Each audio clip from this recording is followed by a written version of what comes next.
가까이 예루살렘에 말하며 그것에게 외쳐 보아라. 그 복역의 때가 끝났고 그 죄악의 사함을 입었느니라. 그 모든 죄를 인하여 여호와의 손에서 받았느니라 할지니라. 아멘.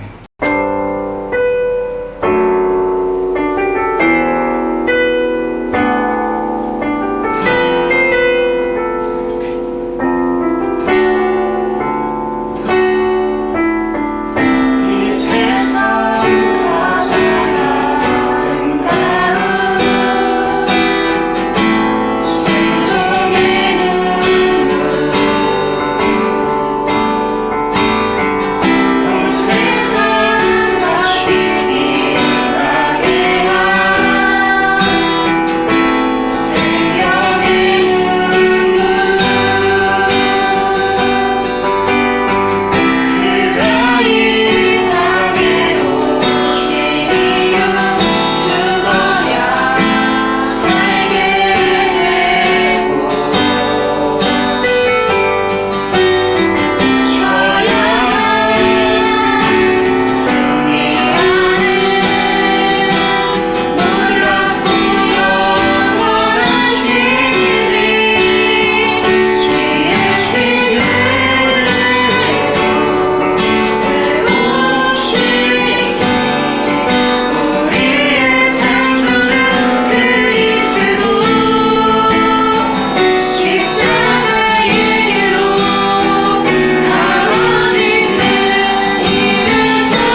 죄를 외쳐 구하라. 그 복역의 때가 끝났고 그 죄악의 사함을 입었느니라. 그 모든 죄를 인하여 여호와의 손에서 배납받았느니라 할지니라. 아멘. 이사야 40장은 특별히 이사야 1장부터 39장까지는 어떤 말씀이 나오냐면 하나님의 백성들에게 하나님께서 이사야를 통해서 말씀하십니다. 너희 예배 드리지 마. 너희 내 앞에 나오지 마. 너희 다 가증스러워. 너희들 머리부터 발끝까지 두들겨 맞지 않는 곳이 있나 한번 살펴봐봐. 너희들이 행위를 한번 살펴봐봐 하면서 1장부터 39장까지 책만만 하시다가 갑자기 40장이 되니까 너희를 위로하라. 내 백성을 위로하라. 이렇게 이사야 선지자를 통해서 기록하게 하셨습니다. 인생에서 가장 중요한 것이 위로겠죠. 요즘 사람들이 예를 들어 길거리에서 주먹 다짐이 일어난다 그래도 사람들이 무슨 치료 받는다 그래요? 금융치료 받는다 그럽니다. 그런 식으로라도 사람들은 돈으로 위로를 얻기도 하지만 최고의 위로가 무엇인지 오늘은 살펴볼 건데 오늘 설교의 제목은 위로를 주시기 위하여 라는 설교의 제목으로 말씀을 전하고자 합니다. 그것보다 먼저 제가 여러분들한테 질문을 드릴게요. 책이 있으면 뭐가 있을까요? 책을 만든 작가가 있습니다. 그럼 작가를 만든 사람은 누구일까요? 작가를 만든 사람은 예수님이십니다. 히브리서 3장 4절 같이 읽습니다. 집마다 지은 이가 있으니 만물을 지으신 이는 하나님이시니라. 제가 아까 말씀드린 이 논리는 하나님을 믿는다는 것은, 신을 믿는다는 것은, 신의 존재를 인정하는 것은 사실 상식의 그런 선입니다. 책이 있으면 작가가 있는 것이 당연하고, 프로그램이 있으면 프로그래머가 있는 것이 당연하겠죠. 예를 들어, 이 자동차가 만들어진다 그래도, 자동차가 갑자기 하늘에서 이 바퀴가 떨어지고 엔진이 떨어져가지고 자동차가 만들어지겠어요.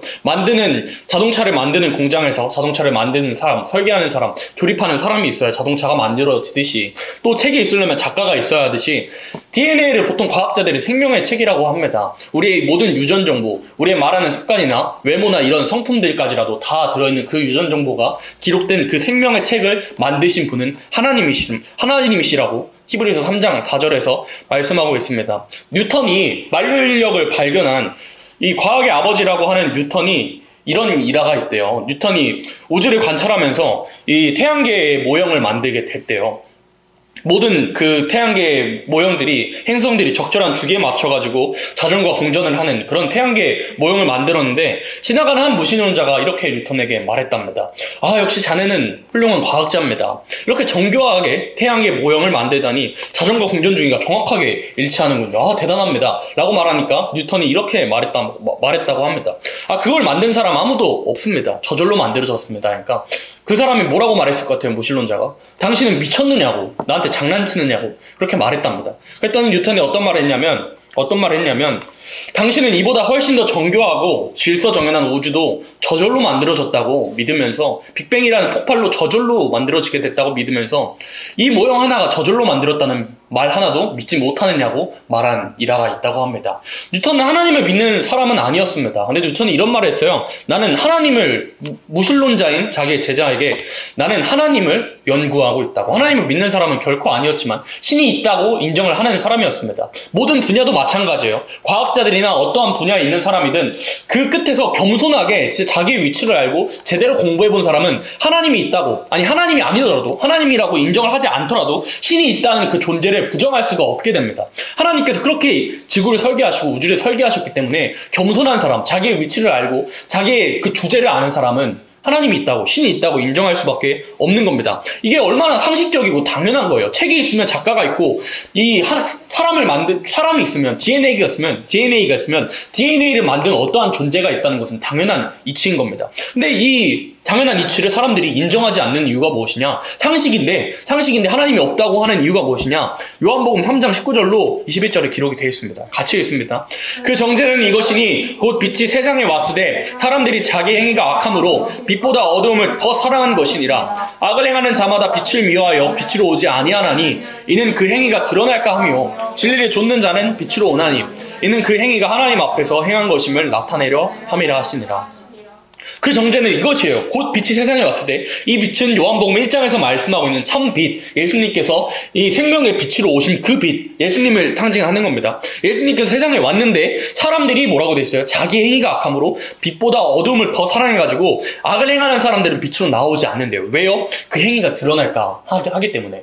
내가 하나님을 인정하게 된다면, 신이 있다는 걸 인정하게 된다면 신이 말하고 있는, 신이 말씀하고 있는, 하나님이 말씀하고 있는 그 모든 명령과 규례를 지켜야 되거든요. 그걸 지키지 않으면 지옥이 있다는 사실, 또 심판이 있다는 사실이 이 신이 있다는 걸 인정하는 순간 심판이 있다는 사실도 인정하게 되는 것이기 때문에 그 행위, 악한 행위를 더 하고 싶어서 빛으로 나오지 않더라 이겁니다. 그러나 빛으로 나온 사람들은 어떠한 사람들이냐? 하나님께로부터 먼저 택정하심을 받아가지고 은혜를 입은 사람들이 빛으로 나오더라 이겁니다. 그래서 신이 있다고 인정하는 것, 하나님이 있다고 인정하는 건 상식의 문제라는 겁니다.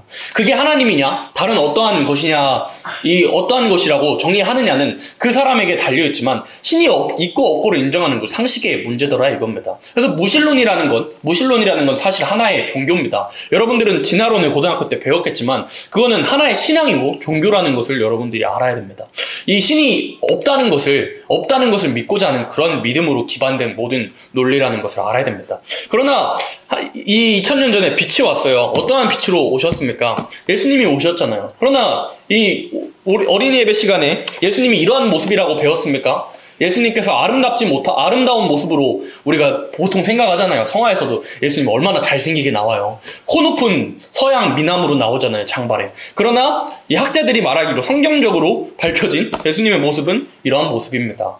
못생긴 모습입니다. 성경적으로 밝혀진 모습. 이 피부도 까무잡잡하고 백인도 아니고요. 머리도 장발이 아닙니다. 이게 왜 성경적이냐면요. 고린도전서에 보면은 남자가 머리가 긴 것은 이 수치라고, 여자가 머리 짧은 건 여자에게 수치고 남자가 머리 긴 거는 남자의 수치라고. 그러니까 유대인들은 다 머리 짧게 하고 다녔고 백인이 아닙니다. 유대인들은 백인이 아닙니다. 여기 성화에 나타난 거는 이 사람들이 각색을 한 것이고 예수님은 절대로 이 잘생긴 모습으로 오시지 않았다는 것을 이사야 53장 2절로 3절을 통해서 한번 읽어볼까요? 그는 주 앞에서 자랑하기를 연한 순 같고 마른 땅에서 나온 줄기 같아서 고운 모양도 없고 풍채도 없은즉 우리의 보기에 흠모할 만한 아름다운 것이 없도다. 그는 멸시를 받아서 사람에게 실어버린 바 되었으며 간고를 많이 겪었으며 질고를 안 한 자라. 마치 사람들에게 얼굴을 가리우고 보지 않음을 받은 자 같아서 멸시를 당하였고 우리도 그를 귀히 여기지 아니하였더라. 아멘. 얼마나 성경적입니까? 이 그림이. 이런 모습이 아니라, 잘생긴 모습이 아니라, 아름다운 모습이 아니라 이런 못생긴 모습으로 오셨더라 이겁니다. 이사야 53장에 뭐라고 기록이 되어 있어요? 빨간 글씨에 고운 모양도 없고 풍채도 없은즉 우리의 보기에도 흠모할 만한 아름다운 것이 없도다. 다윗은 용모가 붉어가지고 사람들에게 외모로 인정을 받았다 그랬습니다. 모세는 모세의 어머니가 모세를 왜 숨겼는지 아세요? 잘생겨서 숨겼다고 성경에 기록이 되어 있습니다. 그러나 예수님은 잘생긴 모습으로 오시지 않았습니다. 외모로서는 정말 못생긴 모습으로 이 땅 가운데 오셨고 아마 키도 작으셨지 않을까요? 그런 모습으로 오셨습니다. 왜요? 이 이사야 53장 2절의 말씀을 응하게 하기 위해서. 예수님께서 어떻게 오셨냐? 못생긴 모습으로, 연약한 모습으로. 또 여기 빨간 글씨를 뭐라고 되어 있어요? 질고를 아는 자라. 질고는 쉽게 말해서 질병입니다. 예수님 살면서 33년의 생애 동안 한 번도 병치레에서 벗어난 적이 없으셨습니다. 병을 늘 우리처럼 앓고 사셨습니다. 히브리서 성경에서는 이걸 기록하게 하실 때 예수님께서 죄는 없으신데 죄의 모양을 입고 오신, 죄의 모양인 사람의 모양으로 입고 오셔가지고 우리가 받는 모든 시험과 모든 고난들을 다 겪어보셨다고.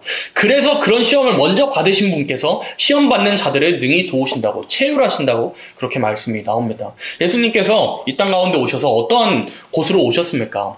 이 무한하신 보좌에 앉으신 분께서 이 이 세상의 아버지시고, 이사야 성경에서는 그래서 예수님을 아버지라고 표현하는 구절도 있습니다. 이 세상의 조물주이신 예수님께서 그 보좌를 내려놓고 어디로 오셨습니까? 베들레헴 마구간 말밥통에 오셨습니다. 말밥통에 오셔가지고 그 사신 삶, 얼마나 가난한 몫으로서 얼마나 수고하신 그런 삶을 사셨습니까? 그런 삶을 사신 이유는 우리를 위로하시기 위해서 우리가 아까 부른 찬양처럼 가장 낮은 자의 모습으로 우리의 삶을 처절하게 살아보시고 또 우리를 위로하시기 위해서 그런 모습으로 사셨더라 이겁니다. 사람이 범죄했습니다. 사람이 아담과 하와 때부터 범죄했습니다. 죄가 있어서 거룩하신 하나님께로 나아갈 수 없게 됩니다. 이 그림처럼 사람이 어떻게 돼요? 실망하고 돌아갑니다. 사람은 죄인이고요. 죄 지은 그 순간부터 심판받아야 마땅하고 죽어야 마땅한 사망의 구렁텅이에 빠져 마땅한 그런 사람입니다. 그래서 사람이 실망하지 않고 나아가 보려고 합니다. 선행도 해보고 다른 종교도 믿고 도덕으로 나아가 보려고 하지만 하나님께로 닿아야 닿지 못해요. 닿지 못합니다. 그러나 예수 그리스도의 십자가는 막힌 하나님과 우리의 사이를 뚫게 하는 이 거리가 너무 멀어가지고 구렁텅이가 하나님과 우리 사이가 구렁텅이가 너무 멀어서 가지 못할 그 절벽을 예수님께서 그 십자가로 우리로 가게 하시는 겁니다. 이사야 53장 5절로 6절 같이 읽어볼까요? 그가 찔림은 우리의 허물을 인하며 그가 상함은 우리의 죄악을 인함이라. 그가 징계를 받음으로 우리가 평화를 누리고 그가 채찍에 맞음으로 우리가 나음을 입었도다. 우리는 다 양 같아서 그릇 행하여 각기 제 길로 갔거늘 여호와께서는 우리 무리의 죄악을 그에게 아멘. 이사야 53장에서 그가 찔림은 우리의 허물 때문에 찔리시고 그가 상함은 우리의 죄악 때문이래요. 그가 징계를 받음으로 우리가 평화를 누리고 그가 채찍에 맞음으로 우리가 나음을 입었다고. 우리는 다 양 같아서 그릇 행하여 각기 제 길로 갔거늘 여호와께서는 우리 무리의 죄악을 그에게 담당시키셨다고. 예수님께서 왜 죽으셨냐? 우리 무리의 죄악을 그에게 담당시키셨다고. 우리가 우리 죄로 말미암아서 지옥불에 떨어져서 영원히 죽어야 할 그 형벌의 그 값을 예수님께로 담당시키셨다고. 너가 맡으라고 아들에게 그렇게 임명을 하신 겁니다. 이사야 50장 10절로 11절 보니까 뭐라고 되어 있냐면 여호와께서 그로 상함을 받게 하시기를 원하사 이렇게 되어 있습니다. 하나님은 우리를 위로하신다고 처음에 이사야 40장 1절에서 너희는 위로하라 내 백성을 위로하라 이렇게 말씀하셨는데 그 첫 번째 위로가 어떠한 위로였냐면 아들을 보내주셔가지고 그 아들에게 모든 죄의 값을 다 담당시키게 하시고 당신의 친자 독생하신 독자 아들을 죽여주심으로 말미암아서 우리가 낫게 함을 입는 그것을 원하셨다고. 그래서 53장 10절에서는 그로 상함을 받게 하시기를 원하사. 또 11절에는 예수님 당신도 그가 자기의 영혼에 수고한 것을 보고 만족히 여길 것이라고. 당신이 죽으실 것을 만족히 여기시고 당신이 못생긴 외모로 이 땅 가운데 오실 것을 만족히 여기시고 당신이 말밥통에 오실 것을 만족히 여기셨다고 이렇게 이사야 53장 11절에 기록이 되어 있습니다. 그래서 예수님께서 죽으심으로 말미암아 우리가 어떻게 되었느냐면 에베소서 2장 14절로 16절 같이 읽어봅니다. 그는 우리의 화평이신지라 불로 하나를 만드사 중간에 막힌 담을 허시고 원수된 것 곧 의문에 속한 계명의 율법을 자기 육체로 폐하셨으니 이는 이 둘로 자기 아래서 한 세 사람을 지어 화평하게 하시고 또 십자가로 이 둘을 한 몸으로 하나님과 화목하게 하려 하심이니라. 원수된 것을 십자가로 소멸하시고 아멘. 우리가 원래는 하나님께로 나아갈 수 없는 그러한 사람이었습니다. 그런 우리 사람들을 이 절벽이 있어가지고 하나님께로 나아가지 못한 사람들을 십자가로 말미암아서 하나로 만드시고 하나님께로 나아갈 수 있도록 하나님께서 인도하셨습니다. 예수님께서 그렇게 십자가를 지셨습니다. 아까 초반에 질문했죠. 근데 하나님을 믿는 거는, 신이 있다고 믿는 거는 상식의 문제인데 또 신께로 나아가지 못하는 것, 하나님께로 나아가지 못하면 자기의 악함 때문인데 그러면 하나님께서 우리를 사랑하신다고 말하는데 이런 사람들이 있어요. 왜 지옥을 만드셨나? 아니 우리를 사랑하시는데 왜 지옥을 만드셨을까? 이런 질문을 하는 사람들이 있어요. 그럼 여러분들은 어떻게 대답하실 것 같습니까? 만약에 친구들이 아니 근데 신이 우리를 사랑한다. 근데 왜 지옥을 만들어? 라는 질문에 어떻게 대답하시겠습니까? 여러분 반대로 생각해보면요. 만약 히틀러 같은 사람으로 예를 들어볼까요? 히틀러 같은 그런 대학살을 만든 사람이 처벌 안 받으면 여러분 화가 날 것 같으세요? 화가 나지 않을 것 같으세요? 부하가 막 치밀어 오르잖아요. 히틀러 같은 사람 처벌 안 받고 천벌 안 받으면 화가 치밀어 오르잖아요. 그와 같이 하나님도 동일하신 겁니다. 그런 마음들은 부하가 치밀어 오르는 것은 하나님께로 부여받은 그런 감정이기 때문입니다. 하나님 입장에서도 똑같습니다. 사람이 범죄했어요. 사람이 범죄했으면 공의로우신 하나님께서 부하가 치밀어 오르시고 처벌하시는 것이 당연합니다. 마치 히틀러 같은 사람이 천벌을 받아야 마땅하다고 우리가 생각하는 것처럼 상식으로 생각하는 것처럼 하나님 입장에서도 똑같습니다. 하나님 보시기에 물론 큰 죄 작은 죄가 있지만 하나님 보시기엔 다 똑같은 죄인입니다. 큰 죄 작은 죄가 나뉘어져 있고 형벌도 물론 다르지만 하나님 보시기에 다 죄인이더라 이겁니다. 여러분 거짓말 안 하는 사람 거짓말 한 번도 안 해보는 사람 손 한번 들어보시겠어요? 없습니다. 여러분, 형제를 미워해보지 않는 사람 한번 손 들어보세요. 없습니다. 요한일서 말씀에서는 형제를 미워하는 자마다 살인죄고 여인을 보고 음욕을 품는 자마다 간음한 죄라고 말씀하십니다.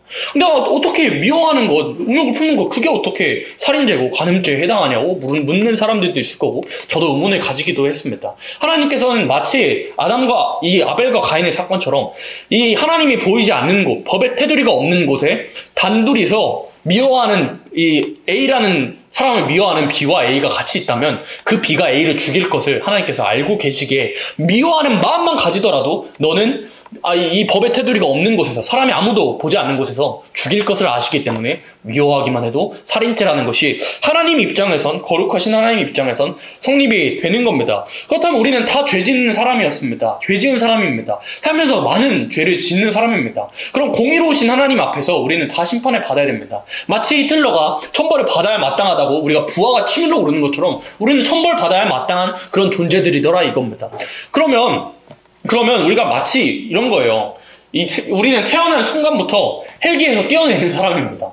이 고도가 높은 헬기에서 뛰어내린 사람이더라 이겁니다. 그러면 뛰어내렸으면 낙하산 없으면 어떻게 돼요? 그대로 죽겠죠. 그러나 예수 그리스도가 낙하산 같은 그런 존재인 겁니다. 또 다르게 예를 한번 들어볼까요?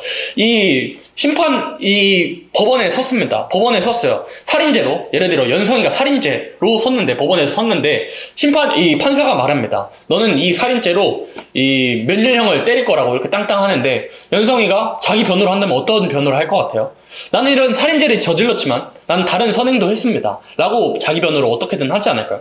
그러나, 여러분들도 아시겠지만, 법원에서는 철저하게 그 죄를 가지고서 그 죄를 저질렀냐에 따라서 그렇게 심판하는 것이지 판결을 내리는 것이지 선행과는 아무 상관이 없는 겁니다. 하나님 입장에서도 마찬가지입니다. 우리가 죽어서 하나님의 심판대 앞에 서게 된다면 우리의 모든 죄악들을 선악간에 다 심판을 하실 겁니다. 그러나 예수님 믿는 사람은 왜 구원을 얻게 됐냐면 예수님께서 그 벌금형을 자기가 당하셨거든요.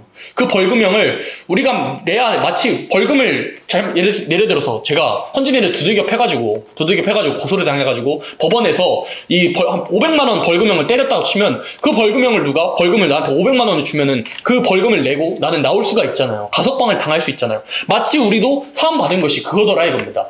우리가 죽을 죄를 지었고 지옥 갈 죄를 저질렀는데 우리는 지옥에 가야 되는데 하나님께서 아들을 보내주셔가지고 그 벌금형을 자기의 육체로 담당하게 하신 겁니다. 그래서 우리가 죄 짓는 것도 죄 지어서 지옥에 가야 할 사람도 마땅하지만 죄인인 건 마땅하지만 우리가 은혜를 입어가지고 그 벌금형을 대신 내준 사람이 있기 때문에 우리가 나올 수 있게 된 거더라 이겁니다. 요한복음 19장 30절 같이 읽어볼까요? 예수께서 신포도를 받으신 후 가라사대 다 이루었다 하시고 머리를 숙이시고 영원히 돌아가시니라. 십자가상에서 하신 7가지 말 중에서 마지막 말입니다. 다 이루었다.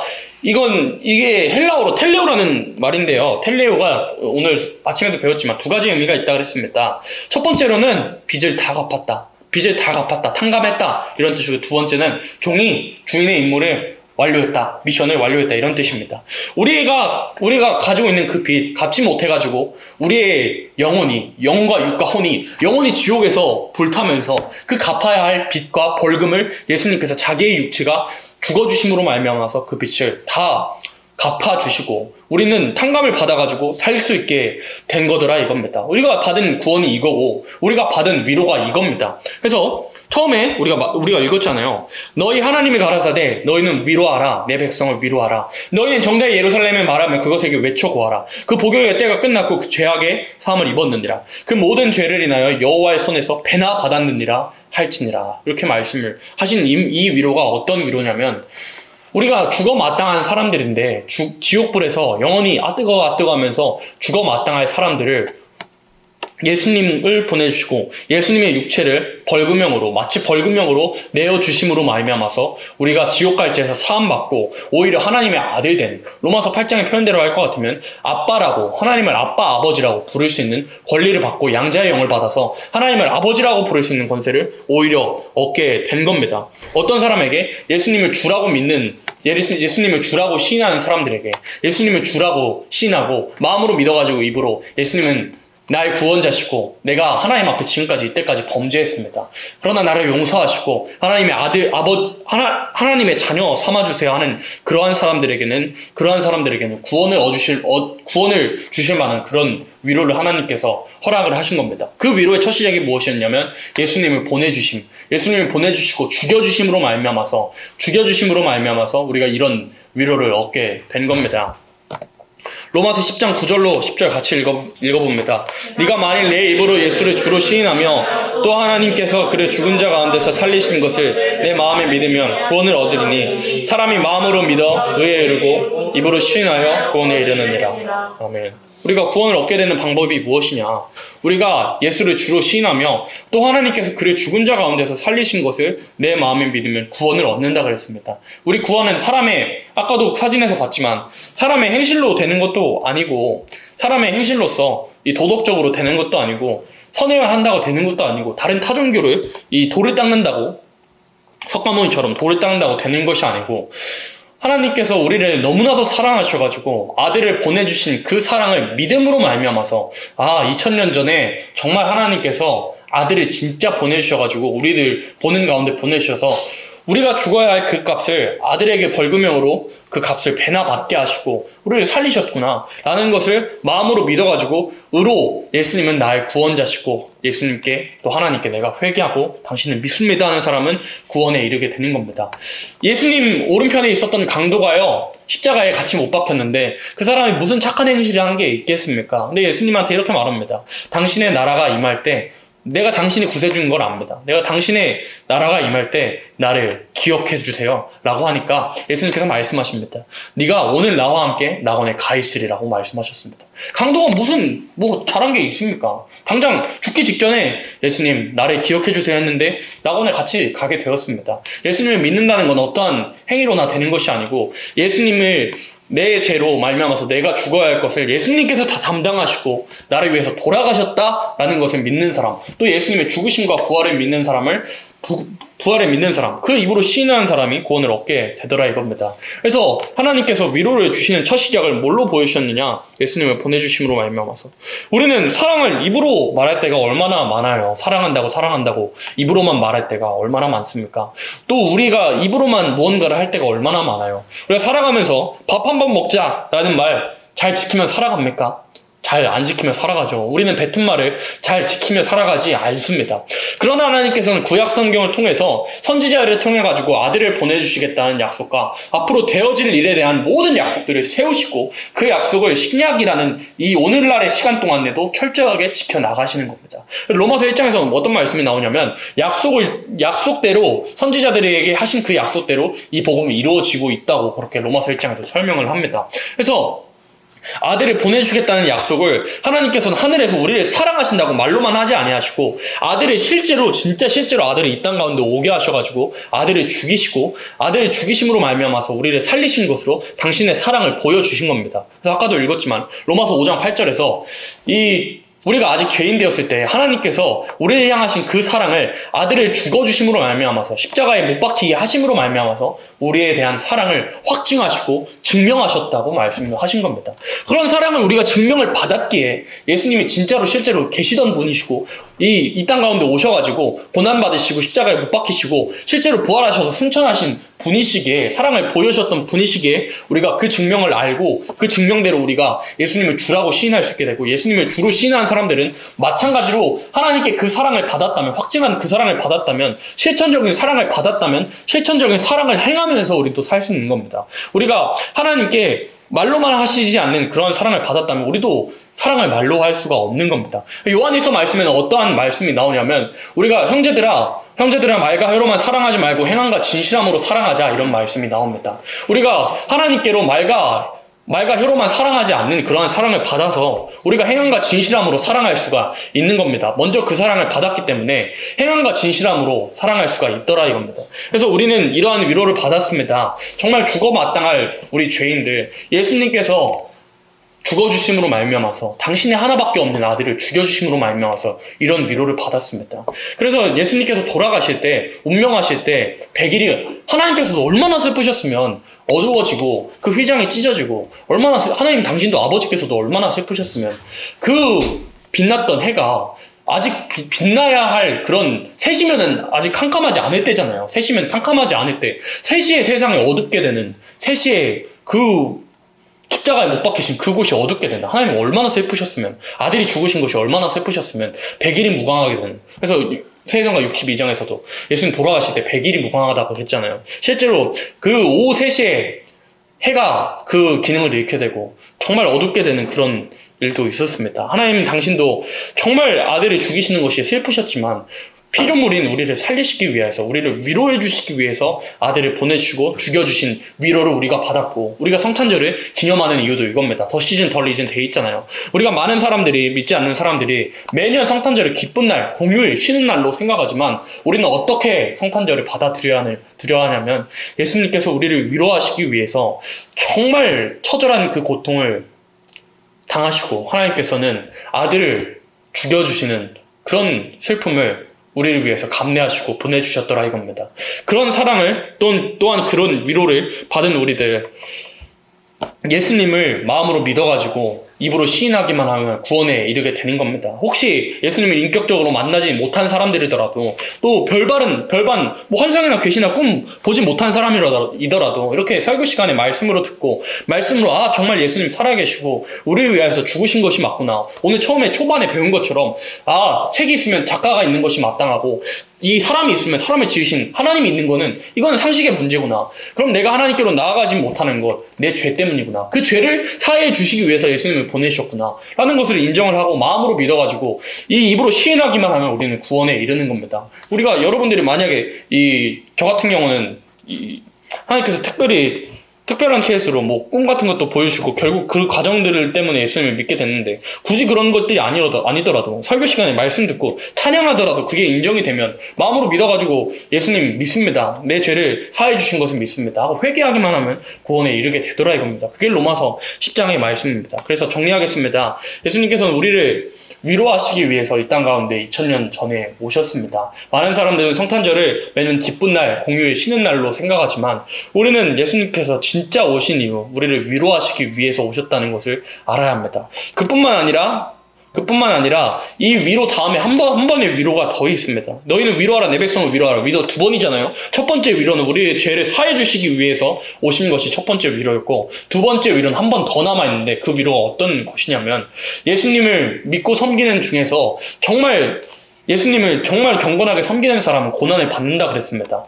그 예수님을 만나가지고 고난받는 사람을